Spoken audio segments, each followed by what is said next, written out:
بسم اللہ الرحمن الرحیم الحمدللہ رب العالمین وصلی اللہ علی محمد وآلہ الطاہرین ولعنۃ اللہ علی اعدائہم اجمعین الی قیام یوم الدین۔ مسائل تقلید کے بعد سب سے پہلے جس مسئلے کو توضیح المسائل میں علماء کرام نے مراجع الزام نے پہلے مرحلے میں بیان کیا وہ ہے پانی کا مسئلہ۔ اور پانی کے مسئلے کو بیان کرنے کی وجہ یہ ہے کہ اس کے بعد فوراً طہارت کے مسائل ہیں، اور طہارت میں عام طور پر سب سے زیادہ جس چیز کا دخل ہے یا بالفاظ دیگر طہارت سب سے زیادہ جس چیز کے ذریعے سے ہوتی ہے وہ پانی ہے۔ اور کیونکہ اللہ سبحانہ و تعالیٰ کی بندگی اور عبادت میں خاص دخل ہے طہارت کا، لہذا پہلے مرحلے میں پانی کے مسئلے کو بیان کیا اور پانی کی چند اقسام بیان کی۔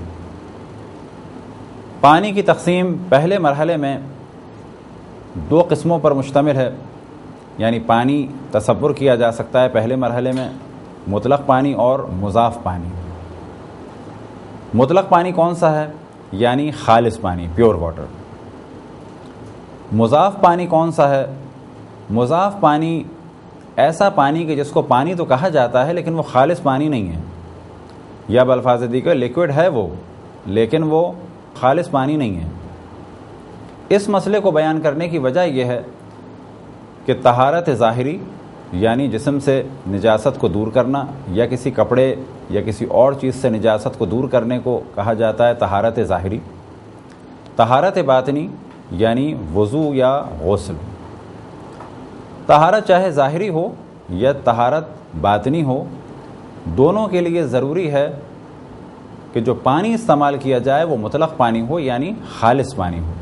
البتہ یہ ذہن میں رہے کہ خالص پانی سے مراد کوئی منرل واٹر یا ڈسٹل واٹر یا کوئی بہت ہی اعلی درجے کا پانی کہ جس میں منرلز کا بہت زیادہ خیال کیا گیا ہو، یہ مراد نہیں ہے، بلکہ جنرل پبلک کہے کہ یہ کیا چیز ہے، تو ہر آدمی کہے کہ یہ پانی ہے۔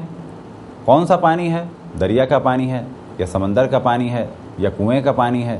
ممکن ہے کہ اس پانی کا ہلکا سا رنگ بدلا ہوا ہو، جس طریقے سے دریا میں کچھ گدلا پن آ جاتا ہے، ہلکا سا رنگ بدلا ہوا ہوتا ہے، یا مختصر سے مٹی کے ذرات ہوں، تو جب تک اسے کہا جائے گا کہ یہ پانی ہے اور خالص پانی ہے تو اس وقت تک وہ طہارت کے لیے بھی کافی ہے، چاہے وہ طہارت ظاہری ہو یعنی ہاتھ یا جسم کے کسی حصے یا کپڑا یا کوئی بھی چیز اگر پاک اس سے کی جائے تو وہ پاک ہو جائے گی۔ اسی طریقے سے اس سے غسل یا وضو بھی بالکل صحیح ہوگا۔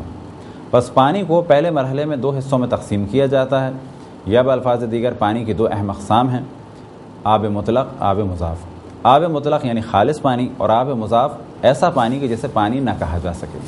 مثال کے طور پہ چائے یا شربت یا تربوز کا جوس یا کسی پھل کا جوس کہ جسے عام طور پہ کہا جاتا ہے کہ لیکوڈ ہے، یا اس میں اگر لیبارٹری میں جائیں اور سوال کیا جائے کہ اس میں پانی کتنے فیصد ہے، اور جواب ملے گا کہ اس میں پانی جو ہے وہ 98% پانی ہے، باقی اور چیزیں ہیں، تو باوجود یہ کہ 98% اس میں خالص پانی ہے اور 2% یا 5% کوئی اور چیز ملی ہوئی ہے، لیکن کیونکہ اس کو خالص پانی نہیں کہا جاتا، نہ ہی اس سے غسل ہو سکتا ہے، نہ ہی اس سے وضو ہو سکتا ہے، اور نہ ہی اس سے کسی قسم کی طہارت ہو سکتی ہے۔